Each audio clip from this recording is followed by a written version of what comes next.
कौन से घर में मां लक्ष्मी सदा निवास करती है? भगवान श्री कृष्ण ने बताई सच्चाई। जय श्री कृष्णा, राधे राधे। दोस्तों, एक समय की बात है, देवर्षि नारद भगवान श्री कृष्ण से मिलने के लिए द्वारिका नगरी में पधारते हैं। नारद जी को देखकर भगवान श्री कृष्ण कहते हैं, हे देवर्षि पधारिए, द्वारिका नगरी में आपका स्वागत है। आज द्वारिका में आने का क्या प्रयोजन है? देवर्ष कहते हैं, हे प्रभु, मन में आपके दर्शन करने की इच्छा हुई सो चला आया। भगवान श्री कृष्ण मुस्कुराते हुए कहते हैं, हे देवर्षि, अवश्य ही आपके मन में आज कोई ना कोई शंका निर्माण हो गई होगी, इसीलिए निसंकोच होकर पूछ लीजिए। देवर्षि कहते हैं, हे प्रभु, आप तो सब कुछ जानते हैं। मेरे मन में जो भी शंका है उसके विषय में भी आपको पता है, लेकिन फिर भी अगर आप पूछ रहे हैं तो बताने की चेष्टा करता हूँ। हे प्रभु, आज मैं आपके पास यह जानने के उद्देश्य से आया हूँ कि किस कारण से मनुष्य के जीवन में दरिद्रता आती है। देवी लक्ष्मी किस कारण से मनुष्य के घर का त्याग करके चली जाती है, और वह कौन सा पुण्य है जिससे देवी लक्ष्मी सदैव ही मनुष्य के घर में वास करती है। भगवान श्री कृष्ण कहते हैं, हे देवर्षि, आज आपने समस्त मानव जाति के कल्याण के उद्देश्य से अत्यंत महत्वपूर्ण बात पूछी है। देवी लक्ष्मी के कारण ही मनुष्य के घर में सुख समृद्धि का वास होता है, और जब देवी लक्ष्मी घर का त्याग करके चली जाती है तो उस घर में दरिद्रता का ही वास होता है। इस विषय में एक प्राचीन इतिहास कहा जाता है, जो मैं आपको सुनाता हूँ। जो भी मनुष्य इस कथा का श्रवण करता है उसके घर में देवी लक्ष्मी के साथ समस्त पुण्य निवास करते हैं। इसीलिए आप इस कथा का श्रवण कीजिए और इसका तीनों लोकों में प्रचार कीजिए। दोस्तों, अगर आप इस कथा को सुन रहे हैं तो इसे पूरा सुनिए, इसे आधा अधूरा छोड़कर जाने की गलती ना करें, क्योंकि इस कथा को पूरा सुनने से मनुष्य की हर मनोकामना पूरी होती है। अगर आप भगवान कृष्ण के सच्चे भक्त हैं तो भगवान कृष्ण का अनादर न करें। देवर्षि कहते हैं, हे प्रभु, कृपया आप मुझे वह कथा सुनाइए। आपके मुख से इस कथा को सुनना मेरा सौभाग्य है। मैं इस कथा को पूरा सुनूंगा और इसका प्रचार तीनों लोकों में करूंगा। भगवान श्री कृष्ण कहते हैं, हे देवर्षि, जो मनुष्य सत्य का साथ देता है, ईश्वर उसका साथ कभी नहीं छोड़ते हैं। आज मैं आपको महाराज हर्षवर्धन की कथा सुनाता हूँ, जिन्होंने देवी लक्ष्मी का त्याग करके दरिद्रता को ग्रहण कर लिया था। त्रेता युग की बात है। भारतवर्ष में सत्यवादी धर्मात्मा राजा हर्षवर्धन राज्य करते थे। उनका राज्य कुंतल प्रदेश पर था। उनके राज्य की प्रजा उनसे अत्यंत संतुष्ट रहा करती थी। महाराज हर्षवर्धन बड़े दानशूर और वचन का पालन करने वाले थे। वे सदैव अपनी प्रजा के हित का ही विचार करते थे।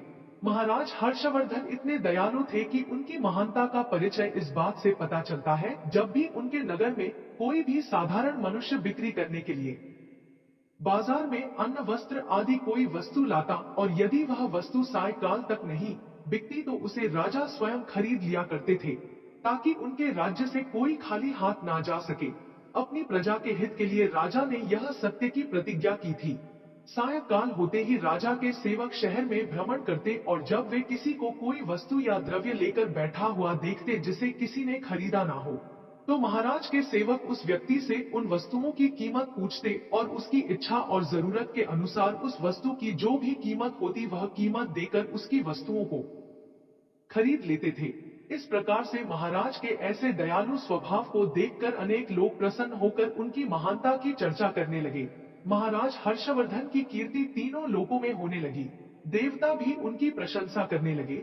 जब यह बात धर्मराज को पता चली तो एक दिन स्वयं धर्मराज ने ही महाराज हर्षवर्धन की परीक्षा लेने की सोची। फिर एक दिन स्वयं धर्मराज एक ब्राह्मण का वेश धारण करके महाराज हर्षवर्धन की नगरी में प्रकट हुए। उन्होंने अपने साथ दरिद्रता की कारक टूटी फूटी चीजें, कूड़ा करकट और कचरा एक पेटी में भर कर ले लिया। अर्थात उन्होंने दारिद्र्य एक पेटी में भर लिया, और उस पेटी को लेकर वे सत्यवादी महाराज हर्षवर्धन के नगर में उनकी परीक्षा लेने के लिए पहुंच गए। धर्मराज उस नगर के बाजार में उस कचरे से भरी पेटी को लेकर बेचने के लिए बैठ गए, किंतु कौन व्यक्ति कूड़ा कचरा खरीदेगा। ब्राह्मण रूपी धर्मराज दिन भर वहीं पर बैठे रहे, लेकिन किसी ने भी उनका कूड़ा कचरा नहीं खरीदा। जब सायंकाल हुई तब राजा के सेवक हमेशा की तरह ही बाजार में घूमने लगे। जिसका भी बिक्री का सामान बचा होता उसे वे उचित धन देकर खरीद लेते थे, ताकि कोई खाली हाथ घर ना जा सके। फिर उन सेवकों ने देखा कि एक ब्राह्मण अपनी पेटी लेकर बैठा हुआ है। राजा के सेवकों ने उन ब्राह्मण महाशय के पास जाकर पूछा, हे ब्राह्मण महाराज, आप इस नगर में नए दिखाई दे रहे हैं, क्या हुआ? आपका सामान किसी ने भी नहीं खरीदा, ऐसा क्या लेकर आए हैं आप अपनी इस पेटी में? महाराज के आदेश से हम आपका यह सामान खरीदने के लिए आए हैं, कृपया बताइए आपकी इस पेटी में क्या है और इसका मूल्य कितना है? तब उस ब्राह्मण ने कहा, हे सैनिकों, मैं इस पेटी में दारिद्र्य लेकर आया हूँ, अर्थात कूड़ा करकट भर कर ला आया हूँ, और इसका मूल्य 1000 स्वर्ण मुद्राएं हैं। उस ब्राह्मण के ऐसे विचित्र वचन सुनकर वे सभी सैनिक हंसने लगे और फिर उन्होंने उस ब्राह्मण से कहा, हे ब्राह्मण, आपकी पेटी में कूड़ा भरा हुआ है, इसे कौन लेगा? इसका मूल्य तो एक पैसा भी नहीं है। फिर उस ब्राह्मण ने कहा, हे सैनिकों, यदि इसे कोई नहीं लेगा तो मैं इसे वापस अपने घर लेकर जाऊंगा। मैंने तो सुना है कि आपके महाराज यहाँ से किसी भी व्यापारी को खाली हाथ वापस नहीं जाने देते, उसका सारा द्रव्य खरीद लेते हैं। लगता है मैंने आपके महाराज के बारे में झूठ सुना है। उस ब्राह्मण की ऐसी बात सुनकर राजा के सेवकों ने कहा, हे ब्राह्मण, आपने सही सुना है, हमारे महाराज किसी भी व्यापारी को खाली हाथ घर नहीं भेजते, उसका सारा माल खरीद लेते हैं। इसीलिए तुम थोड़ी देर रुको, हम अभी महाराज के पास जाकर आते हैं। फिर उनमें से एक सेवक महाराज हर्षवर्धन के पास जाता है और उनसे कहता है, हे महाराज, आज हमारे नगर के बाजार में एक ब्राह्मण आया है, वह बड़ा ही विचित्र है। वह अपनी पेटी में कूड़ा कचरा भरकर लाया है और उसका मूल्य वह 1000 स्वर्ण मुद्राएं बता रहा है। तब महाराज ने कहा, है सैनिकों, तुम जाकर उसके सामान का मूल्य जो कम से कम हो सके उतना उसे देकर उसका सामान खरीद कर लाओ। उसे उसकी वस्तुएं लेकर वापस मत जाने दो, अन्यथा मेरा वचन झूठा हो जाएगा। फिर राजा के सेवक उस ब्राह्मण के पास जाते हैं और कहते हैं, हे ब्राह्मण, हम तुम्हारे इस पेटी का मूल्य 200 स्वर्ण मुद्राएं देते हैं। तुम इतनी मुद्राएं लो और प्रसन्नता से अपने घर चले जाओ। किंतु उस ब्राह्मण ने कहा, है सैनिकों, मैं 1000 स्वर्ण मुद्राओं से एक पैसा कम नहीं लूंगा। यदि तुम मेरा सामान खरीदना चाहते हो तो खरीदो, नहीं तो मैं अपना सामान लेकर वापस चला जाता हूँ। तब उन राजा के सेवकों ने कहा, हे ब्राह्मण, ठीक है, अब हम तुम्हें इस पेटी के बदले 500 मुद्राएं देते हैं, इतना मूल्य तुम्हारे लिए सही रहेगा। लेकिन फिर भी वह ब्राह्मण नहीं माना और 1000 स्वर्ण मुद्राओं पर ही अड़ा रहा और कहने लगा, मेरा सामान लेना है तो लो, नहीं तो मैं चला। तब फिर से वह सैनिक लौटकर राजा के पास जाता है और उनसे कहता है, हे महाराज, उस ब्राह्मण को हमने 500 मुद्राएं देने की कोशिश की, किंतु वह फिर भी नहीं मान रहा है। उसकी पेटी में कचरा और दारिद्र्य भरा पड़ा है, लेकिन फिर भी वह 1000 मुद्राएं ही मांग रहा है। हे महाराज, आपको उसका कचरा 1000 मुद्राओं में नहीं खरीदना चाहिए। महाराज हर्षवर्धन कहते हैं, हे सैनिकों, यह मेरे सत्य की प्रतिज्ञा है, मैं किसी भी व्यक्ति को अपने राज्य से खाली हाथ जाने नहीं दे सकता। हम सत्य का त्याग कभी नहीं करेंगे, इसीलिए तुम लोग जाओ और वह ब्राह्मण जो कीमत कह रहा है उसमें उसकी वस्तुओं को खरीद कर लेकर आओ, इसमें संकोच मत करो। फिर वह सिपाही ब्राह्मण के पास लौट कर आ गए। उन्होंने उस ब्राह्मण को 1000 सुवर्ण मुद्राएं दी और उसकी दारिद्र्य से भरी हुई पेटी ले ली। वह ब्राह्मण मुद्राएं लेकर चला गया और फिर सिपाही उस दारिद्र्य से भरी पेटी को लेकर राजमहल में लौट आए। फिर महाराज ने उस पेटी को राजमहल के अंदर रखवा दिया। रात्रि में जब सोने का समय हुआ तब महाराज के राजमहल के द्वार से एक अत्यंत सुंदर स्त्री निकली। उस स्त्री के 4 हाथ थे, हाथों में कमल पुष्प थे। उस सुंदर स्त्री ने नाना प्रकार के आभूषण धारण किए हुए थे, महाराज महल के बाहर बैठे हुए थे। जब महाराज ने उस अत्यंत सुंदर स्त्री को देखा तो महाराज आश्चर्य में पड़ गए और उन्होंने उस स्त्री से पूछा, हे देवी, आप कौन हैं? इस रात्रि के समय में आप यहाँ पर क्या कर रही हैं? आप कहाँ से आ रही है और कहाँ पर जा रही है?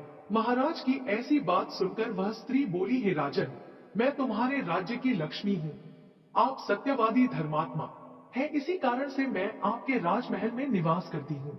किंतु आज आपके राजमहल में दारिद्र्य आ गया है और जहाँ पर दारिद्र्य रहता है उस स्थान पर लक्ष्मी निवास नहीं करती है।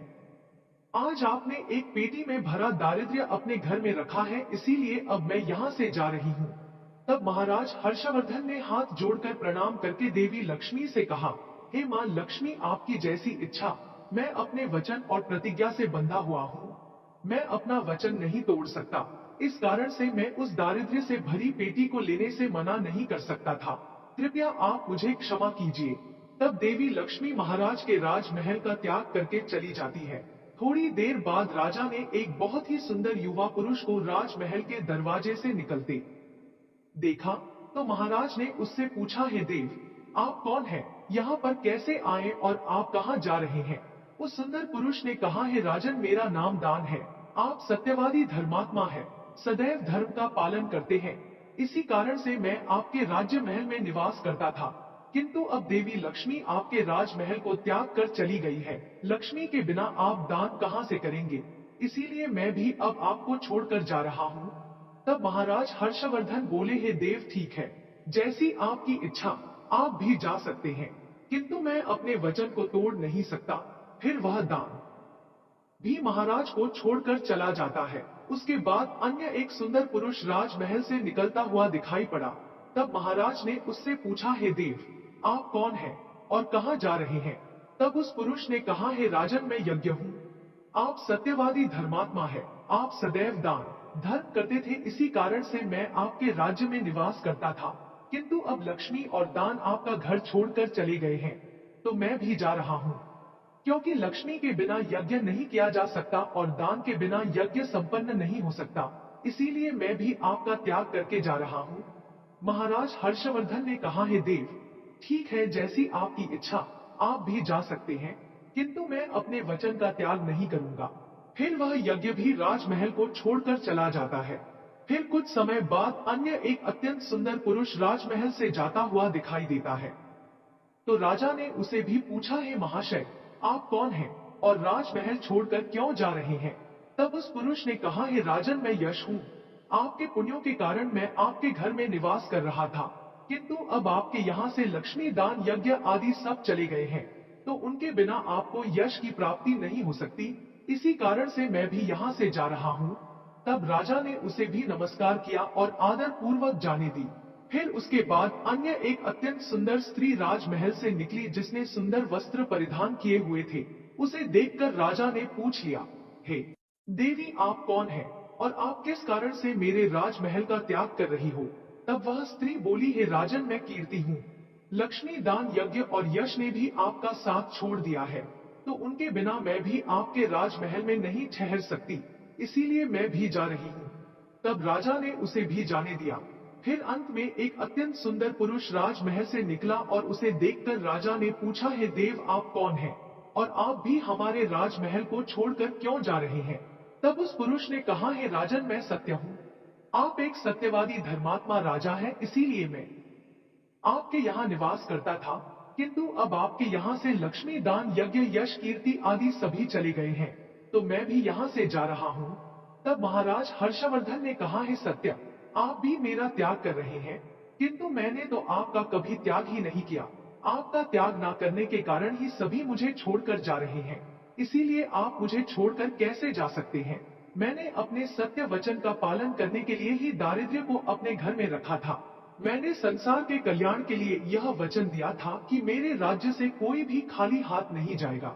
जो भी मेरे राज्य में कोई वस्तु बेचने आएगा, यदि उसकी वस्तु कोई नहीं खरीदेगा तो उसे मैं खरीद लूंगा। इसीलिए मैंने अपने सत्य वचन का पालन करने के लिए उस ब्राह्मण को 1000 स्वर्ण मुद्राएं देकर उससे दारिद्र्य खरीद लिया था। उसी दारिद्र्य की पेटी के कारण देवी लक्ष्मी ने आकर मुझसे कहा कि वे उस स्थान पर निवास नहीं करती जिस स्थान पर दारिद्र्य रहता है, और देवी लक्ष्मी के जाते ही यज्ञ, दान, यश, कीर्ति सब मुझे छोड़कर चले गए हैं। मेरे सत्य वचन का पालन करने के लिए ही मैंने उन सभी को जाने दिया, और अब आप भी मुझे छोड़कर जा रहे हैं। महाराज हर्षवर्धन की बात सुनकर वह सत्य बोला, हे राजन, यदि आपने मेरे लिए ही इन सब का त्याग किया है तो ठीक है, मैं आपका राजमहल छोड़कर नहीं जाऊंगा। आप सचमुच बड़े पुण्यात्मा और सत्यवादी हैं, इसीलिए अब से मैं आपके राजमहल में ही निवास करूंगा। और वह सत्य फिर से राजमहल में लौट गया। उसके थोड़ी ही देर बाद एक सुंदर स्त्री लौटकर आ गई। उसे देखकर राजा ने पूछा, हे देवी, आप कीर्ति है, अभी आप मुझे छोड़कर चली गई थी, तो फिर वापस क्यों लौट कर आ गई? तब कीर्ति ने कहा, हे राजन, मुझे क्षमा करो। मैं लक्ष्मी, यज्ञ, दान, यश के बिना तो रह सकती हूँ, किंतु सत्य के बिना नहीं। इसीलिए जहाँ सत्य रहेगा मैं भी वहीं पर रहूंगी। फिर राजा ने कीर्ति का स्वागत किया और वह राजमहल में चली गई। फिर यश वहां पर लौट कर आ गया। राजा ने उससे पूछा, है महाशय, आप तो यश है, आप मुझे छोड़कर चले गए थे, फिर लौटकर क्यों आ गए? तब उस पुरुष ने कहा, है राजन, कोई राजा कितना ही बड़ा धनवान हो, दानशूर हो, किंतु सत्य के बिना उसे यश प्राप्त नहीं हो सकता। इसीलिए जहां पर सत्य विराजमान रहता है, मैं भी वहीं पर रहता हूँ। सत्य के बिना मैं नहीं रह सकता। ऐसा कहकर फिर यश ने राजमहल में प्रवेश किया। उसके कुछ क्षण बाद यज्ञ भी लौट कर आ गया। राजा ने उससे भी पूछा, है महाशय, आप क्यों लौट कर आ गए? तब यज्ञ ने कहा, है राजन, चाहे कोई कितना भी लक्ष्मीपति और दानशील क्यों ना हो, किंतु बिना सत्य के यज्ञ शोभा नहीं देता है। आप में सत्य विराजमान है, इसीलिए मैं भी आपके पास ही रहूंगा। इतना कहकर यज्ञ भी राजमहल में वापस लौट गया। उसके कुछ क्षण बाद दान भी वापस आ गया। राजा ने उससे भी पूछा, है महाशय, आप भी मुझे छोड़कर गए थे, फिर लौटकर किस कारण से आ गए? तब उस पुरुष ने कहा, है राजन, मैं दान हूँ। कुछ समय पहले मैं आपको छोड़कर गया था, किंतु आप में सत्य विराजमान है और जहाँ सत्य रहता है, मैं भी वही रहता हूँ। कोई मनुष्य कितना ही धनवान क्यों ना हो, किंतु बिना सत्य के वह दान नहीं कर सकता। दान का महत्व सत्य से ही होता है, इसीलिए मैं भी लौट कर आ गया। राजा ने कहा, ठीक है, आपका भी स्वागत है। और फिर दान भी राजमहल में चला गया। और फिर उसके बाद साक्षात देवी लक्ष्मी लौट कर आ गई। राजा ने पूछा, है मां लक्ष्मी, आप वापस क्यों आ गई? आप तो मुझे छोड़कर चली गई थी। तब देवी लक्ष्मी ने कहा, है राजन, यह आपके सत्य की परीक्षा थी। आपके यहाँ पर यश, दान, यज्ञ और सत्य सभी निवास करते हैं, और लक्ष्मी के बिना सभी विफल हो जाएंगे। इसीलिए मैं आपके सत्य धर्म की रक्षा करने हेतु लौट कर आ गई हूँ। तब राजा ने कहा, है मां लक्ष्मी, मेरे यहाँ पर तो दारिद्र्य से भरी हुई पेटी है। जहाँ दारिद्र्य रहता है, वहाँ पर आप कैसे निवास कर सकती हो? तब देवी लक्ष्मी ने कहा, है राजन, मेरी कृपा से वह दारिद्र्य से भरी पेटी भी स्वर्ण और रत्नों से भर जाएगी। इतना कहकर मां लक्ष्मी भी राजमहल में प्रवेश करती है। मां लक्ष्मी के प्रवेश करते ही वह पेटी में भरा पड़ा कूड़ा कचरा रत्न और स्वर्ण के आभूषण में बदल गया। इसके कुछ समय के पश्चात स्वयं धर्मराज ब्राह्मण के रूप में राजमहल में आ गए। तब राजा ने उनसे पूछा, है विप्र, आप कौन है? आपने तो मेरा त्याग नहीं किया था, फिर आप यहाँ पर कैसे आ गए? तब उस ब्राह्मण ने कहा, है राजन, मैं साक्षात धर्म हूँ। मैं ही ब्राह्मण का रूप धारण करके आया था और मैंने ही स्वर्ण मुद्राओं के बदले तुम्हें दारिद्र्य दिया था, किंतु तुमने अपने सत्य के बल से मुझे जीत लिया है। इसीलिए अब मैं तुम्हें वरदान देने के लिए आया हूँ। बताओ, मैं तुम्हें कौन सा वरदान प्रदान करूं? इतना कहकर धर्मराज ने अपना मूल स्वरूप धारण किया। तब राजा हर्षवर्धन ने कहा, है धर्मराज, आपके दर्शन करके मैं धन्य हुआ। कृपया आप अपनी कृपा सदैव मुझ पर बनाए रखें, मुझे और कुछ नहीं चाहिए। फिर धर्मराज ने राजा को आशीर्वाद दिया और उस स्थान से अंतर्ध्यान हो गए। भगवान श्री कृष्ण कहते हैं, हे देवर्षि, इस प्रकार से अपने सत्य धर्म के कारण ही महाराज ने सभी पर विजय प्राप्त की थी। इसीलिए मनुष्य को कभी भी सत्य का अनादर नहीं करना चाहिए, हमेशा सत्य का पालन करना चाहिए। जो सत्य की राह पर चलता है, उसके पास लक्ष्मी, दान, यज्ञ, यश, कीर्ति सदैव निवास करते हैं। तो दोस्तों, इस प्रकार से भगवान श्री कृष्ण ने नारद जी को अत्यंत महत्वपूर्ण ज्ञान दिया है। आपको यह कथा कैसी लगी, कमेंट करके अवश्य बताएं। अगर वीडियो अच्छी लगी तो वीडियो को लाइक जरूर करें और कमेंट में जय श्री कृष्ण और जय मां लक्ष्मी जरूर लिखें। साथ ही चैनल को सब्सक्राइब करें। धन्यवाद।